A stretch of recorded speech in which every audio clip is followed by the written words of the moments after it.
Good evening. I am Rodney Snavely, Chair of the North Central Electric Cooperative Board of Directors. We'd like to begin the meeting with the Pledge of Allegiance.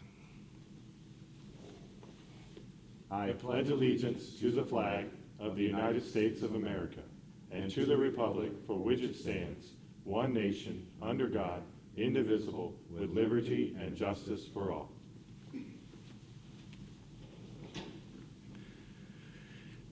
As Chair of the Board of Directors, I call the 89th Annual Meeting of North Central Electric Cooperative to order. Before we begin, I would like to mention a few things for everyone watching live. Questions can be asked in the Q&A function, but please know that we cannot respond to questions pertaining to individual members' service, bills, or accounts. We will, however, follow up the best we can with those members after the meeting. Submitted questions will be addressed following the Chair and President CEO reports as time allows. I will now call upon Justice Clifford, Chief Strategy Officer, to deliver tonight's invocation.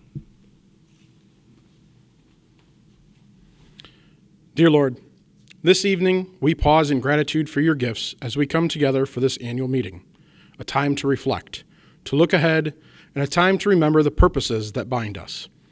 Thank you for the many hands and hearts that make this cooperative strong, for the linemen who brave the storms, the staff who keep things running, the board who represents its members with vision, the management who leads with purpose, and the members who place their trust in us. We give thanks. Bless our time together today. Help us to always remember that what we do here matters, to families, to farms, to small businesses, and to the future of our rural communities. As we continue the work of keeping the lights on, may we also be people who bring light through service, respect, and a deep commitment to one another. We ask all this with grateful hearts. Amen.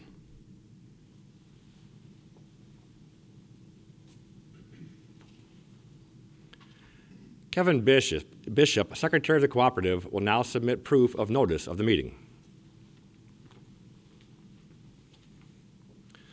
I present the following. First, a copy of the notice of the meeting stating the time, place, and purpose of the meeting. Next, an affidavit executed by Jeff McAllister, Managing Editor for Ohio's Electric Cooperatives, showing a copy of the notice of the meeting to each member of the cooperative that is dated May 29, 2025. In the annual report released in the June Ohio Cooperative Living magazine, you received a copy of the minutes of the 2024 annual meeting of the members to be considered for your approval.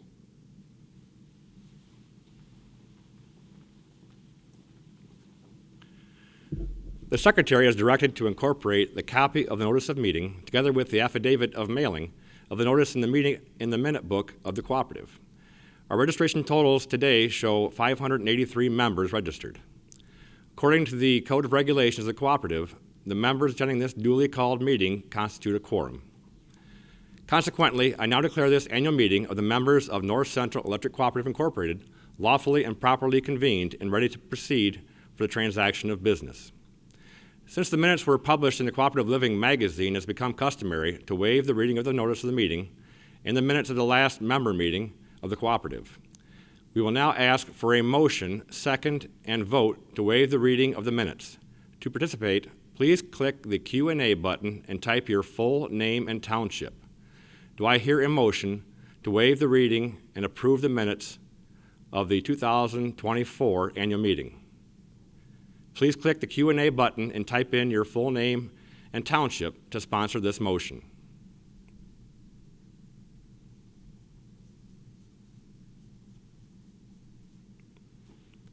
I have a motion from Lisa Zellner from Eden Township. Do I have a second? To submit a second, repeat the process and click the Q&A button and type your full name and address. Full name and township. Do I have a second?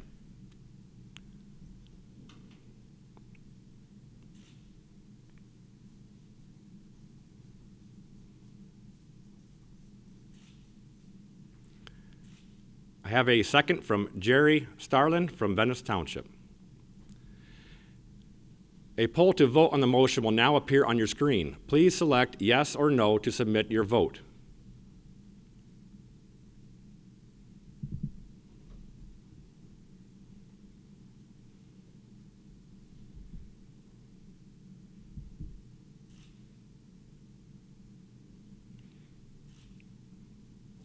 According to the poll, we have a majority to approve the motion. I would now like to introduce your current board of directors whose pictures were shown at the beginning of this meeting. I am Chair Rodney Snavely from Adams Township in Seneca County, serving since 2001. Vice Chair Michael Sugar from Liberty Township in Seneca County, serving since 2016 and who has officially completed his final term as of tonight's meeting. Secretary Kevin Bishop of Chatfield Township in Crawford County, serving since 2005. Treasurer Steve Seitz from Tamaki Township in Wyandotte County, serving since 2014. Director David Green of Chatfield Township in Crawford County, serving since 2018. Director Dennis Schindler of Crane Township in Wyandotte County, serving since 1984.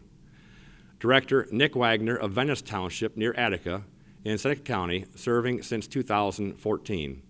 Director Ron Frisch of Eden Township in Seneca County, serving since 2007.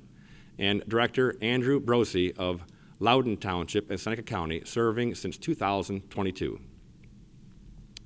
At this time, I would like to introduce Attorney Brent Howard. Thank you, Rodney.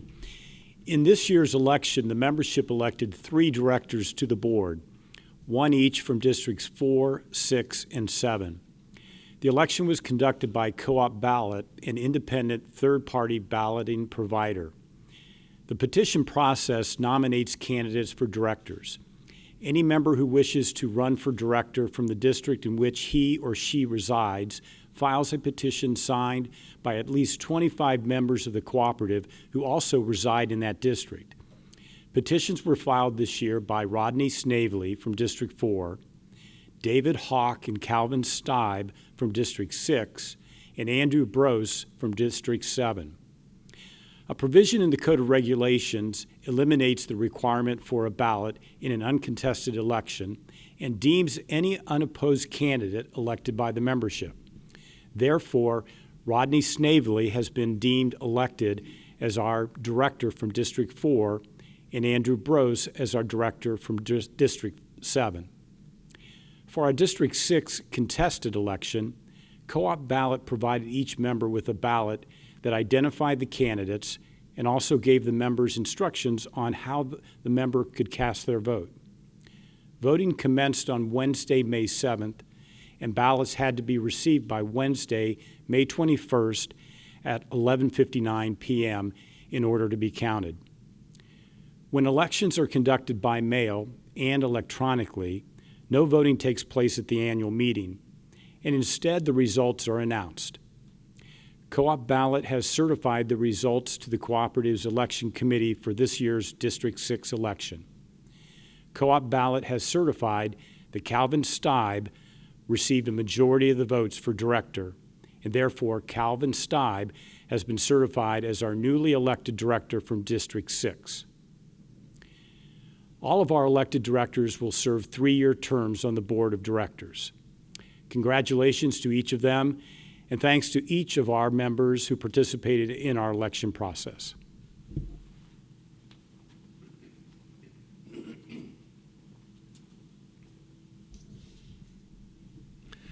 It's a pleasure to once again welcome you to the 89th annual meeting of North Central Electric Cooperative. We're grateful for your continued engagement and for joining us for this year's virtual gathering. I'd like to begin by highlighting one of the most valuable tools available to electric cooperatives. It's called America's Electric Cooperatives PAC. This political action committee empowers co-op members to make their voices heard at the state and federal levels, where decisions directly affect our communities and way of life are made.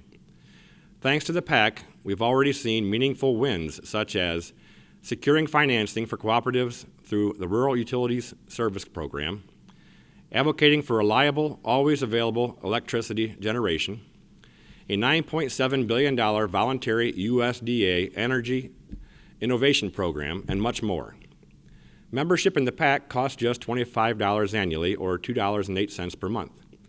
These funds go directly toward supporting elected officials who understand and champion the needs of electric cooperatives.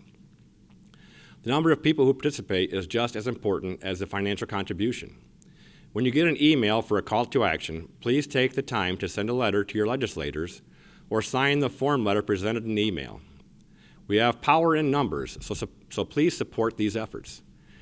I encourage all NCE members to consider lending their voices to this important cause, no matter how. If you're interested in learning more, please contact the co-op office. I'd like to share some exciting updates about NCE's strategic future. The board recently completed a strategic planning process to guide the co-op towards adopting advanced technologies while maintaining the high level of service you expect. New initiatives include a technology plan to enhance service communications and efforts to strengthen our political presence on the national stage. Along with these new priorities, our core values of competitive rates, safety, and reliability still remain at the heart of everything we do. We are also pleased to share that a new economic development initiative to help spur new or existing growth and to support initiatives around affordable housing and jobs has finally started to get some traction. Most recently, a revolving loan program was approved with Seneca County for the construction and expansion of EMS services in rural areas. These funds will be paid back to the co-op, which will help us to support additional projects in the future that could affect and support our rural communities. We're also excited to share that NCE's new community room is now open and available for member rentals. This welcoming space is perfect for family gatherings, community meetings, or organizational events.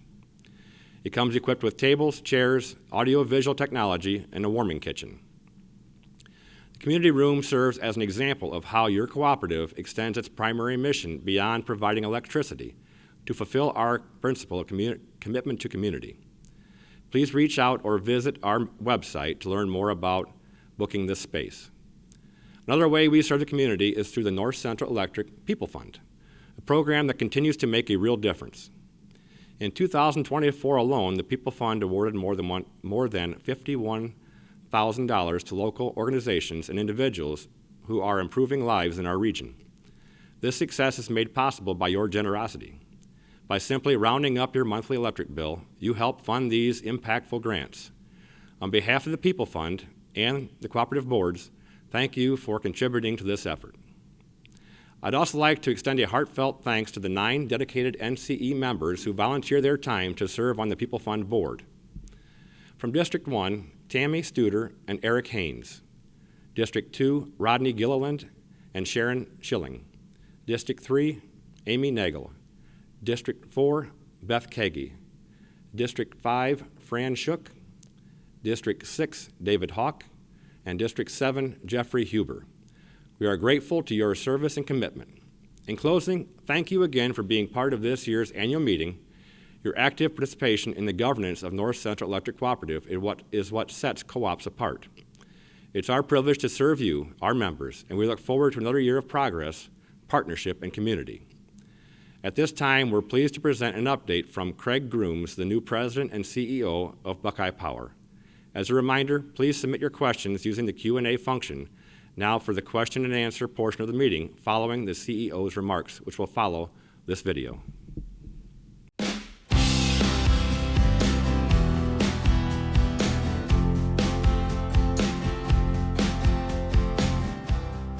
Hi, I'm Craig Grooms, President and CEO of Ohio's Rural Electric Cooperatives, the statewide trade association representing 25 electric cooperatives, as well as Buckeye Power, the provider of electric generation and transmission services to those cooperatives. Collectively, the electric cooperatives we serve supply electricity to nearly 1 million residents in 77 of Ohio's 88 counties, plus several thousand residents in Indiana. This is my first annual meeting video after recently taking on OEC's leadership role with the retirement of Pat O'Loughlin at the beginning of 2025. I look forward to visiting the cooperatives around the state and hopefully meeting many of you in the coming years. On behalf of everyone at OREC and Buckeye Power, I would like to express our gratitude for the close partnership we have with your electric co-op, and we appreciate the opportunity to participate in today's meeting. This event provides an excellent opportunity for you to hear directly from your co-op leaders about the achievements, challenges, and topics that could impact you as a member owner of your co-op. It's also a great opportunity to learn about the many advantages of the cooperative business model you're a part of. and the collective power of our unified network of electric co-ops across the state and country. As I reflect on the achievements of the past year, I believe Ohio's electric cooperatives continue to be well positioned for the future. Our focus on providing affordable and reliable power continues to deliver positive results, and this focus remains our primary objective moving into the future. Buckeye Power is also a member-owned cooperative, and as the power generation provider to Ohio's electric cooperatives, we continue to have very good power plant performance, especially during critical periods when it's unusually hot or cold. Investing in our resources and having a long-term focus on how we generate power continues to pay off and has helped us avoid some of the turbulence and volatility seen across the electric utility industry over the last few years. We continue to work closely with the transmission owners in Ohio to improve reliability and service to your co-op. This collaboration has led to consistent improvements in transmission service, but these upgrades do come at a cost. In addition, we are also seeing significant transmission investments and expansion due to the influx of data centers and new manufacturing plants in Ohio. Because of this, as your statewide association, our legislative affairs team has been very active in the regulatory process to help ensure that only those transmission customers causing the investments are allocated costs, not electric co-op members. Through all this volatility, uncertainty, and higher spending on transmission, the total cost that we pass through to your co-op remains competitive with the investor-owned utilities in Ohio, and I expect that to continue. As we look forward in 2025 and beyond, the big question many have on their minds is, what can we expect from the new presidential administration when it comes to energy policy and other regulations that impact electric co-op members, and to a bigger extent, the electric industry as a whole? Most importantly, the new administration has clearly signaled that they share our concerns regarding the environmental regulations implemented in 2024, and they are actively working to repeal or modify many of those rules, which sought to shut down or restrict the use of coal and natural gas power plants over the next 5 to 10 years. If those rules were to remain in place, it would impact not only the power plants owned and operated by Ohio's electric cooperatives, but also hundreds of other plants across the nation, posing a threat to our affordable and reliable electricity supply. Should the administration succeed, as I anticipate, energy policies and regulations are likely to become much more favorable for Ohio's electric cooperatives, allowing us to continue operating our power generation facilities well into the future. Something we at Ohio's electric cooperatives are very proud of is that we are more than just a generation and transmission provider to the electric co-ops in Ohio. Through our statewide association, we work closely with our co-op partners to develop essential training programs that equip employees with new skills and support the development of our future leaders. Our communications team works with your local co-op to ensure that you are informed about all matters that impact your electric service. And our government relations team builds and maintains strong relationships with state and federal lawmakers to ensure they understand and respect our business model when developing new laws and regulations. We also operate the Central Ohio Line Worker Training Program, also known as COLT. We are incredibly proud of this in-house developed program that has earned national recognition. COLT plays an important role in providing the training and development for both new and experienced line workers. Additionally, the COLT program leaders work closely with co-ops across the state to teach and promote safe work practices that keep our line workers as safe as possible while doing extremely difficult work in challenging conditions. In conclusion, we appreciate your support in our efforts to provide affordable and reliable power to all of Ohio's electric co-ops. While there are challenges ahead, we must also remember that we have several advantages working in our favor. The self-regulated cooperative business model has consistently delivered solid results that benefit our local communities. By staying unified and focused, we can continue to achieve our goals and be successful in our mission. Thanks again for supporting your electric cooperative and participating in today's meeting. Have a great day.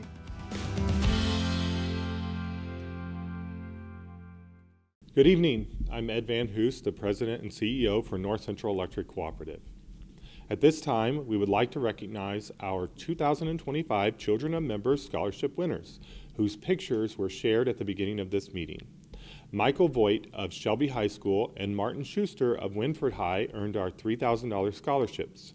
Michael was also chosen to represent NCE at our statewide association, where he placed third of 24 students and received an additional $3,100.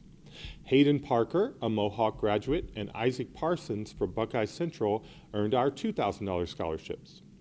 We were also pleased to award 3 additional scholarships to NCE students through our other scholarship opportunities. Mason Groves of Bellevue High School and Wade Crease of Hopewell Loudon each earned $1,000 through our Touchstone Energy Adversity Scholarship, and Cameron Pinwell of Cary High received our $500 Cooperative Trade Scholarship this year. We would like to once again extend our congratulations to all of our winners and wish them well as they continue their education. Now, as I always begin, I want to start by saying thank you. Thank you to the board for the opportunity, the continued opportunity to be in this position and continue my service to the membership. Thank you to all the employees for everything they do every day. Their dedication to this service-oriented model helps us all be successful. Thank you to my family for the support, and to my wife, Melissa, in particular, for being there for me as I go about my daily life. And again, thank you to all of you, the membership. Thank you for being a part of the cooperative. Thank you for being here tonight, and thank you for continuing to be active in issues facing your cooperative. So tonight I'd like to talk to you about just a few things.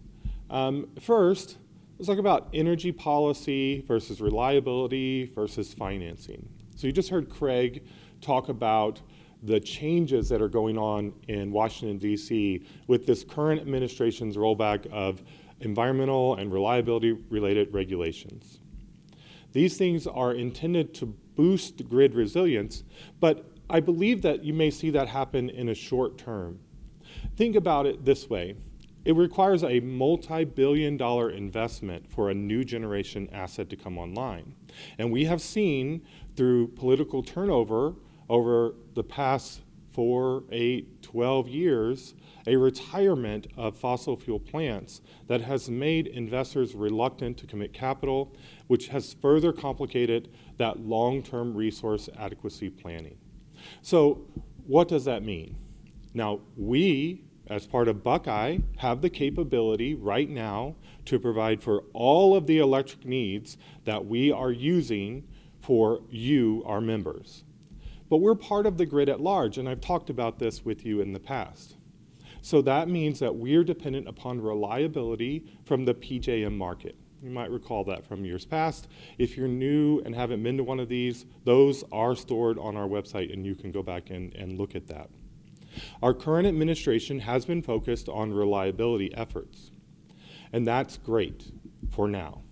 But the problem is, with a multi-billion-dollar investment needed to build new plants or bring old plants back online, investors are going to be very skeptical with only a potential 4-year term for this administration. It means that we're going to have to get things codified in law. We're going to have to continue advocating for reliable electric service, affordable electric service, through our efforts through that America's Electric Cooperatives Pact that you heard discussed earlier. So it's very important that we continue to remain engaged. There is a small light right now, and we'd like to see things get codified in law so that that way, when and if the tides change in government, as they always seem to do, we will have some basis for being able to continue to operate going forward into the future. Now, next I want to talk to you about the financial health of your cooperative. You should have seen in the magazine some metrics put out there from our annual report. And if you look through that, you would have seen a transition from short-term financing to long-term financing.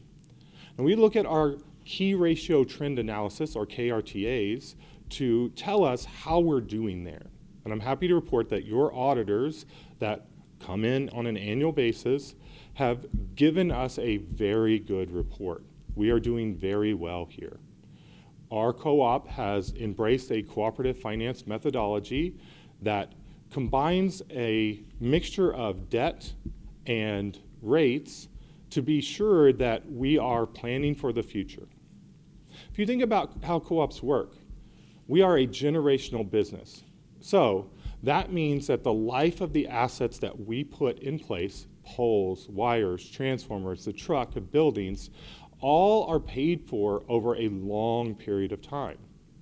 So our current membership has a share of that, but our future membership also has a share of that. We know that the cooperative will continue into the future. If we were to try and pay for all of that right now and not pay for some of that within debt, then the current membership would bear the burden, the financial burden, for the entirety of that, which would lead to very high rates.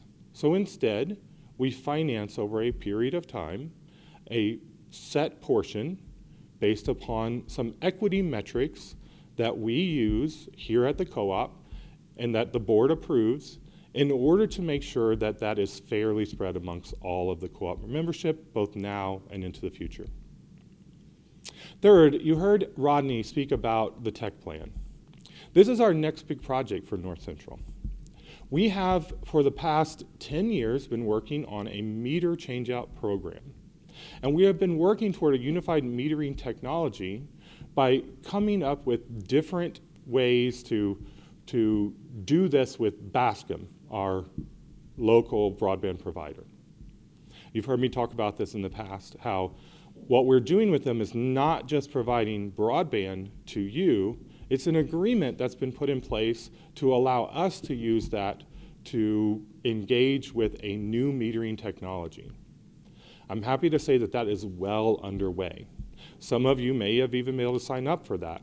Now keep in mind, the internet services are not being offered by North Central.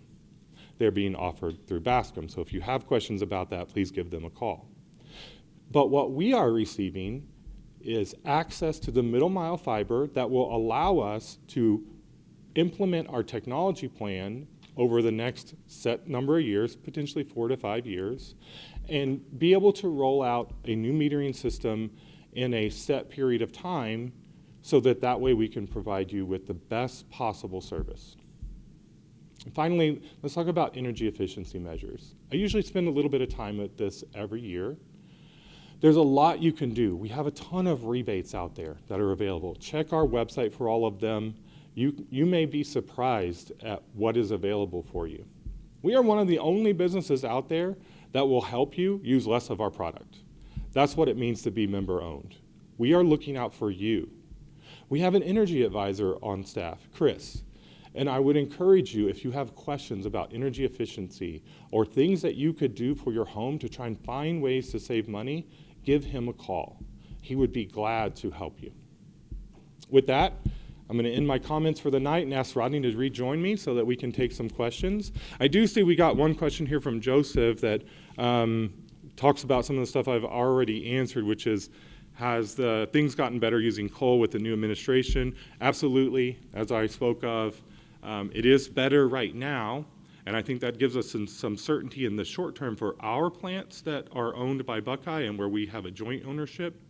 But my concern is for the long-term future if we don't get something codified in law.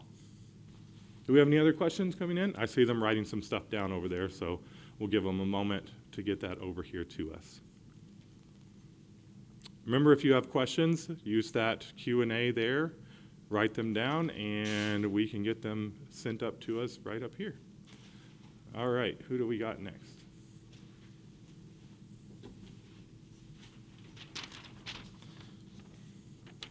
All right, so Lisa wants to know if we're working with Sycamore Telephone for internet. We are not. Our agreement is with Bascom only. The problem is we are not actually looking for internet services. What we are looking for is the electric infrastructure for communication. And Bascom was looking for the ability to expand their business. I'm not against any other provider, but what we have with them is a sort of shared model where we can both have some kind of way to get good things out to our members. I don't know that's a really good way to say it, but it's a collaboration between that one company to help us build our middle mile and allow them to use our infrastructure so that that way they can expand at the same time. So our stance on this really is more of giving our membership an opportunity to, get engaged with the worldwide internet, which is not very available out there with the wireless availability, which is very hit and miss. So, when Bascom reached out to us to do this collaboration, it was beneficial to us as a co-op and also to our membership.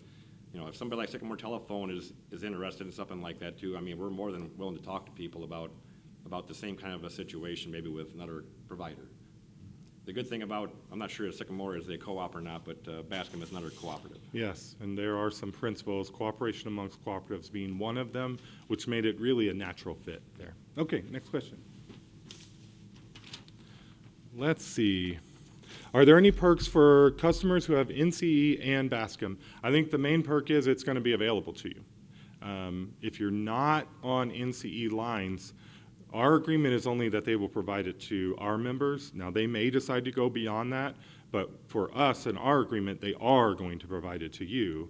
So that's the number one perk, is that you should have this available. Now, they're still building the middle mile portion, which is connecting through our basically substation locations. Then as they go along, they can connect some of those last miles to get to you.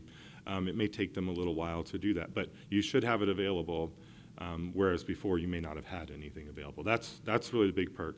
The other perk is North Central itself will be able to modernize all of our communications infrastructure, which will have a real impact on reliability. Our ability to switch between substations, all of that.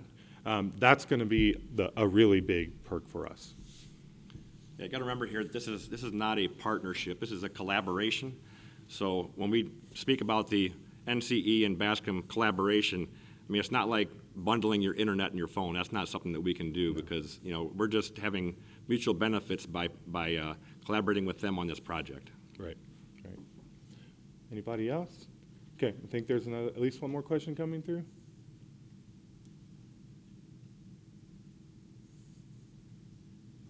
Who do we obtain loans from, and how do we select the enterprises that provide those loans? So the question was, who do we obtain loans from, and how do we select the enterprises that provide those loans? All right, so co-ops were built and founded through a government act called the Rural Electrification Administration, REA. And some people call co-ops REA even to this day, if you've been around a while. That has morphed over time into a division of USDA called Rural Utility Services, or RUS, and you kind of heard Rodney mention that earlier in his speech. So RUS is a government loan program that provides financing to electric cooperatives for their activities as far as building lines and poles and things of that nature. Now, RUS is something that gets reauthorized in the federal government spending every year, but the problem is that it's slow. And the way that it works is that you have to build it first, expend the money, and then get reimbursed that back. What we saw during COVID years and even after was that there was some very long delays with that, even up to about 2 years at one point, which is why our short-term borrowing, short-term lines of credit, ended up being extended so long. So what we've done is there is another organization called National Rural Utilities Cooperative Finance Corporation. There's a lot. We just say CFC. And CFC is specific to electric cooperatives and provides financing that is very similar to the way that RUS does, but they do it in advance. So we submit our work plan to them and say, we're going to build this, we need to buy these items to do it, and they will fund it in advance. There's a real benefit to this because we don't have short-term carrying costs on any of those loan dollars when we do that. Now, RUS is a little less expensive on the rate to do that kind of work, and we've taken advantage of that over the years.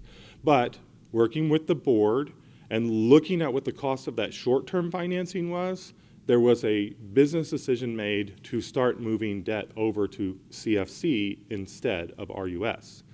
Keep in mind, we have equity goals that are put in place every year with a financial policy approved by the board. That means the amount that comes out of rates versus the amount that comes out of debt. And so in order to meet those equity goals, we have to set rates accordingly, and we can only borrow up to that percentage. And that's how we end up financing things, and that's how we look at how we're going to spread that, as I talked about earlier, from current membership through the future to future members, typically over a period of about 30 years. That all make sense? I wanted to add a couple things there, too. RUS, the way they fund, you are locked into their rate for the life of the loan. So let's say interest rates drop, you do not have the option of refinancing. The other thing that Ed had mentioned was that we had this loan package that was delayed during COVID. If you remember, during COVID, interest rates went from very good to pretty high. So we definitely had a financial disadvantage there by delaying the start of that loan program. And the third thing is CFC is another cooperative. So another company or a partnership that has the same core values that we do as a cooperative, which also offers patronage returns just like we do. Yep. All right, looks like we're out of questions, so thank you all so much. Again, if you have follow-ups that you'd want some more information about, go ahead and email those in. You can maybe even, if you're still typing, just type it in, it's fine. We'll get them and we'll answer to you later. Okay, Rodney, thank you. Thank you. At this time, do we have any unfinished business to come before the membership?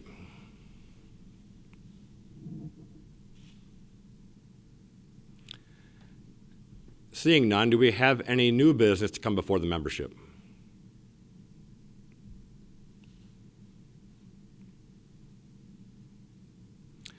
Hearing none, I now declare this meeting adjourned. Thank you for attending this year's annual meeting. Stay healthy and safe, and we hope to see you soon.